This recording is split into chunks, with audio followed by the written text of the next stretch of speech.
Physics অনলির আরেকটা এপিসোডে সবাইকে স্বাগত। আজকের আমরা যে প্রবলেমটা করব এটাও ইন্টারফারেন্সের উপর বেস করে প্রবলেম। গত কয়েকটা ভিডিও ধরে আমরা ইন্টারফারেন্সে বিভিন্ন রকম প্রবলেম করছি, তো এটা একটু অন্য ধরনের প্রবলেম। তো প্রথমে দেখা যাক যে প্রবলেমটাতে কি বলা আছে। প্রবলেমটাতে বলা আছে এ আর বি দুটো কোহেরেন্ট সোর্স আছে, বা স্লিটের মতো ধরা যেতে হবে। স্লিট আমরা ধরবো না, দুটো কোহেরেন্ট পয়েন্ট সোর্স আছে এরকমভাবে ধরে নিই, এবং এদের মধ্যে যে গ্যাপটা আছে সেটা হচ্ছে 3 ল্যামডা। তাহলে প্রথম এখানে দুটো পার্টে কোয়েশ্চেনটা আছে, যে প্রথম যে কোয়েশ্চেনটা এখানে জানতে চাওয়া হয়েছে যে এ আর বিতে দুটো কোহেরেন্ট সোর্স যদি থাকে এবং তাদের মধ্যে যদি গ্যাপটা 3 ল্যামডা হয়, তাহলে এই যে এক্স অ্যাক্সিসের ওপর টোটাল কতগুলো ম্যাক্সিমাম ইন্টেন্সিটি পয়েন্ট পাওয়া যাবে সেটা করতে হবে। আরেকটা জিনিস বার করতে হবে যে আমাদের যে ফার্স্ট ম্যাক্সিমাটা এ পয়েন্টে হবে, কেন হবে আমি একটু পরে বলে দিচ্ছি। তো সেকেন্ড ম্যাক্সিমাটা আমরা যদি ধরে নিই, যে সেকেন্ড ম্যাক্সিমাটা এক্স অ্যাক্সিসের উপরে আমাদের যদি এরকম একটা পয়েন্টে হয়, পি পয়েন্টে হয়, তখন এই এপি ডিস্টেন্সটা বার করতে হবে, যে এপিটা কত হবে সেটা সেকেন্ড ম্যাক্সিমার জন্য। এবার এখানে কেন সেকেন্ড ম্যাক্সিমাম সেটা আমি বলছি। সেকেন্ড ম্যাক্সিমাম বা সেকেন্ড ব্রাইট যাই বলা হোক। তো প্রথমে যে কোয়েশ্চেনটা জানতে চাওয়া হয়েছে যে আমার এক্স অ্যাক্সিসের উপরে কতগুলো ম্যাক্সিমাম ইন্টেন্সিটি পয়েন্ট হবে, সেটা আমরা একটু আলোচনা করে নিই। তো সেটার ক্ষেত্রে আমরা কি দেখব না, সেটার ক্ষেত্রে আমরা দেখছি যে আমি যদি এই এ পয়েন্টটা ওয়াই এর ওপরেও আছে, এক্স এর ওপরেও আছে, তো বি পয়েন্ট থেকে যদি একটা রে স্টার্ট করে, তাহলে সেটা এ পয়েন্ট অবধি আসতে গেলে তাকে কতটা পাথ আসতে হচ্ছে, সেটা 3 ল্যামডা। আর এ পয়েন্টটা থেকে তো সে ইনস্ট্যান্টেনিয়াসলি পৌঁছে যাবে। তাহলে এবি থেকে এবি দুটো সোর্স থেকে যদি এ পয়েন্টের রে পৌঁছায়, তাহলে বির থেকে যে রেটা আসছে আর এ থেকে যে রেটা আসছে তাদের মধ্যে পাথ ডিফারেন্স 3 ল্যামডা। তাহলে এখানে একটা ম্যাক্সিমা হবে। এখানে আমাদের আমি এখানে এদিক থেকে যদি কাউন্টিং আমরা শুরু করি, তাহলে এটা আমাদের ফার্স্ট ম্যাক্সিমা হবে। আর একদম এক্সট্রিমে যদি চলে যাই, যে যেখানে এক্স ইকুয়াল টু আমাদের ইনফিনিটি, তো এই পজিটিভ এক্স অ্যাক্সিসের ওপরে এক্স ইকুয়াল টু যদি ইনফিনিটি হয়, মানে আমি ধরে নিলাম ওই ছবিটারই যে বি আমার এখানে আছে, এ আমার এখানে আছে, এটা 3 ল্যামডা গ্যাপ আছে, তাহলে এদের থেকে যদি অনেক দূরে যদি হয়, মানে এক্স ইকুয়াল টু ইনফিনিটি তো আঁকা সম্ভব নয়, আমি ধরে নিচ্ছি, অ্যাজিউম করছি, তখন ইনফিনিটিতে কি হবে না, বি থেকে আর এ থেকে এই দুটো পয়েন্ট থেকে ইনফিনিটির ডিস্টেন্স কিন্তু এই দুটো প্রায় সমান হয়ে যাবে। মানে তখন এই লাইন আর এই লাইন দুটো সমান হয়ে যাবে। তার মানে কি, এক্স ইকুয়াল টু ইনফিনিটি যে পয়েন্টটা, সেখানে এ থেকে আর বি থেকে যে দুটো রে আসবে তাদের পাথ ডিফারেন্স কিন্তু 0 হবে। তার মানে পাথ ডিফারেন্স 0 হলে কি হবে, সেখানেও একটা ম্যাক্সিমা হবে। যে বি আর এ থেকে আমাদের যে রেটা স্টার্ট হচ্ছে সেটা ইনফিনিটিতে যখন যাবে, তখন এই রেটাও ইনফাইনাইট পাথ যাবে, এই রেটাও ইনফাইনাইট পাথ যাবে। তাহলে যেহেতু দুটো পাথ সমান, তাহলে পাথ ডিফারেন্স 0 হবে, সেখানেও একটা ম্যাক্সিমা হবে। তাহলে সেখানের পাথ ডিফারেন্স মানে এক্সট্রিম এক্সের জন্য, এক্সের যে ম্যাক্সিমাম ভ্যালু তার জন্য পাথ ডিফারেন্স 0, আর যেটা আমাদের প্রথম যেটা ফার্স্ট ম্যাক্সিমা এখানে পাচ্ছি তার জন্য পাথ ডিফারেন্স হচ্ছে 3 ল্যামডা।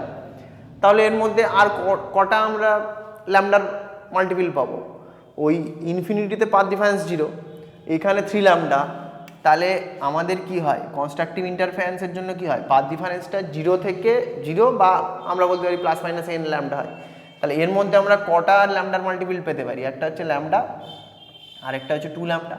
তার মানে আমাদের টোটাল কটা ম্যাক্সিমা পাওয়া যাবে, টোটাল কিন্তু আমাদের 4টে ম্যাক্সিমা পাওয়া যাবে। তাহলে মানে কি, এখানে প্রথম যে কোয়েশ্চেনটা আমাদের বলা হয়েছে যে দুটো কোহেরেন্ট সোর্সের মধ্যে যদি আমাদের গ্যাপটা 3 ল্যামডা হয় এবং তারা যদি এইভাবে থাকে, এটা দুটো কোহেরেন্ট সোর্স আমাদের ওয়াই অ্যাক্সিসে আছে আর এক্স অ্যাক্সিসের উপরে টোটাল কটা ম্যাক্সিমাম ইন্টেন্সিটি পয়েন্ট পাওয়া যাবে, তাহলে টোটাল ম্যাক্সিমাম ইন্টেন্সিটি পয়েন্ট কিন্তু পাওয়া যাবে 4টে। একটা হচ্ছে ইনফিনিটিতে, সেখানে পাথ ডিফারেন্স 0, একটা হচ্ছে আমাদের এক্স ইকুয়াল টু 0তে, সেখানে পাথ ডিফারেন্স 3 ল্যামডা, আর মাঝখানে দুটো, একটা 2 ল্যামডা আর একটা ল্যামডা। মানে আমরা যদি পজিটিভ এক্স অ্যাক্সিসে বলি, তো পজিটিভ এক্স অ্যাক্সিসে কিন্তু আমাদের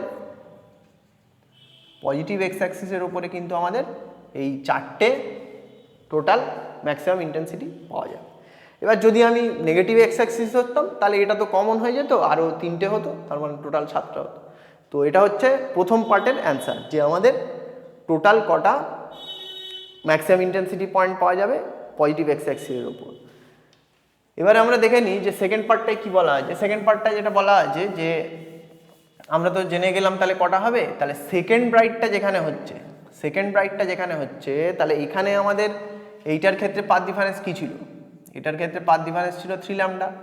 তাহলে এখানে কি হবে, এখানে পাথ ডিফারেন্স এখানে 3 ল্যামডা আর ওই দিকের এক্সট্রিমে 0, তাহলে এদিকে যত যাবে পাথ ডিফারেন্সটা কমে যাবে। তাহলে এখানে যদি আমার সেকেন্ড ম্যাক্সিমাটা আমি পাই তাহলে ওখানে আমাদের পাথ ডিফারেন্সটা হবে 2 ল্যামডা। আর এখানে আমাদের জানতে চাওয়া হয়েছে কি না আমার এপির ভ্যালুটা কত, তাহলে সেটা আমরা কি লিখব, এখানে path difference 2 lambda, path difference 2 lambda, তার মানে এই পয়েন্টে পাথ ডিফারেন্স যেহেতু 2 ল্যামডা তার মানে কি বিপি মাইনাস এপি এইটা ইজ ইকুয়াল টু আমাদের 2 ল্যামডা। এবার এপি যদি আমাকে বার করতে হয় আমরা কিন্তু এই বি এ এটা জানি, আর বিপিটাকে আমরা কি লিখতে পারি, বিপিটাকে আমরা লিখতে পারি AP square plus 3 lambda square over root. তার কারণ কি না বি এটা হচ্ছে আমাদের 3 ল্যামডা, এপিটা আমরা জানি না, তাহলে বি এটাকে এইভাবে লিখলাম। তাহলে এদিকে আমাদের বিপিটা হবে AP square plus 9 lambda square root minus AP is equal to 2 lambda. তাহলে এখান থেকে যদি আমরা একটু স্কোয়ারটাকে তুলে দিই তাহলে এদিকটা থাকছে 9 ল্যামডা স্কোয়ার আর এদিকে হয়ে যাবে এপি প্লাস 2 ল্যামডার হোল স্কোয়ার। তাহলে এটা একটু অ্যালজেব্রার ক্যালকুলেশন করলে এটা চলে আসবে AP square plus 4 AP into lambda plus 4 lambda square. তাহলে এপি স্কোয়ার কেটে যাবে, কেটে গেলে 5 lambda square is equal to আমাদের হবে 4 ল্যামডা এপি। তাহলে আমাদের কি চাওয়া হয়েছিল, আমাদের কোয়েশ্চেনে চেয়েছিল যে এপি মানে এই কতটা ডিস্টেন্সে ফার্স্ট ম্যাক্সিমামটা থেকে কতটা ডিস্টেন্সে এক্স অ্যাক্সিসের উপরে নেক্সট ম্যাক্সিমামটা হবে। তাহলে এপির ভ্যালু কত হচ্ছে, এপি ইজ ইকুয়াল টু হয়ে যাবে আমাদের 5/4 ল্যামডা। তাহলে এটা আমাদের চলে এলো। তো প্রথমে আমরা যেটা দেখেছিলাম যে এখানে পজিটিভ এক্স অ্যাক্সিসের উপরে টোটাল কটা ম্যাক্সিমাম ইন্টেন্সিটি পয়েন্ট হবে সেটা আমরা ক্যালকুলেট করলাম। তোমরা ভিডিওটা ব্যাকে গিয়ে দেখতে পারো। এটা একটু অন্য ধরনের প্রবলেম, সাধারণত এরকম প্রবলেম একটু কম পাওয়া যায়। তো যাই হোক, আর সেকেন্ড পার্টে যেটা জানতে চাওয়া হয়েছিল যে আমাদের এখানে পজিটিভ এক্স অ্যাক্সিসের উপর টোটাল 4টে ম্যাক্সিমাম ইন্টেন্সিটি পয়েন্ট ছিল, তাহলে সেকেন্ড ম্যাক্সিমাম ইন্টেন্সিটি পয়েন্ট যেটা সেটার এক্স ইকুয়াল টু 0 থেকে কতটা ডিস্টেন্সে থাকবে ইন টার্মস অফ ল্যামডা। তো সেটা আমরা এইভাবে করে ফেললাম। তো আশা করি এই প্রবলেমটা সবাই বুঝতে পারলে। যদি এটার কোথাও সমস্যা হয়ে থাকে অবশ্যই তোমরা কমেন্ট সেকশানে লিখে জানাতে পারো। আর পরবর্তী আরেকটা ভিডিওতে আমরা আবার নতুন প্রবলেম নিয়ে ফিরে আসছি।